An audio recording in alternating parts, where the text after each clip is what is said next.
cluster started at UCLA as a result of the desire to give the students the best possible foundations in general education, to bring them together as a community, and to provide them a cohesive look at a serious issue.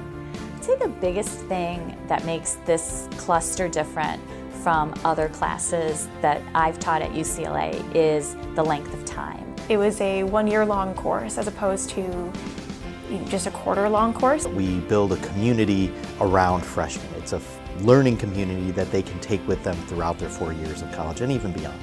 I made friends, the first week of fall quarter, and we were in the same discussion all fall, all of winter, and then we went to the same seminar in the spring. So I was able to make these friendships that I otherwise may have been a little bit overwhelmed and a little bit confused, but the cluster made it really easy for me.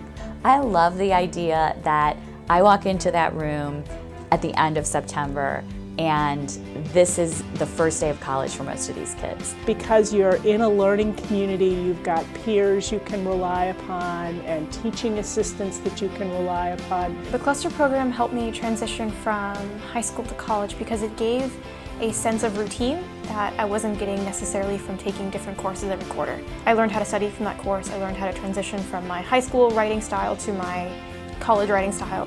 A lot of the professors that teach in the clusters are really the top of their field. They're astounding. At many schools, that doesn't translate to your general education curriculum.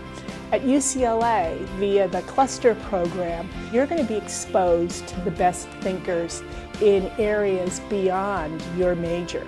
So the thing about the clusters is they all attack a big idea like aging or biotechnology in society. This includes interdisciplinary teaching, active learning, project-based work. It also includes experiential education, community learning, field trips, labs, and all the clusters are writing intensive, so that means each student learns to write across lots of different disciplines. And lastly, clusters teach information literacy. We work closely with the library to teach students how to use the library and do research in lots of different disciplines. We had a field trip to Joshua Tree, and I just remember running around just pacing other students who were just like complaining about the heat. And I was like, look at this animal, and look at this animal, and look at that one. And then I'm just like, I should be a biologist.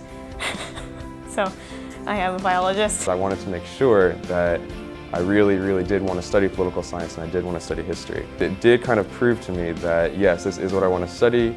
I am set, and the cluster was a good way for me to just make sure. The clusters are always evolving. We're always bringing in new clusters, we're bringing new faculty into older clusters, and we do this because we know that this is the best way to do general education, to prepare students for academic rigors throughout their career at UCLA and even beyond UCLA.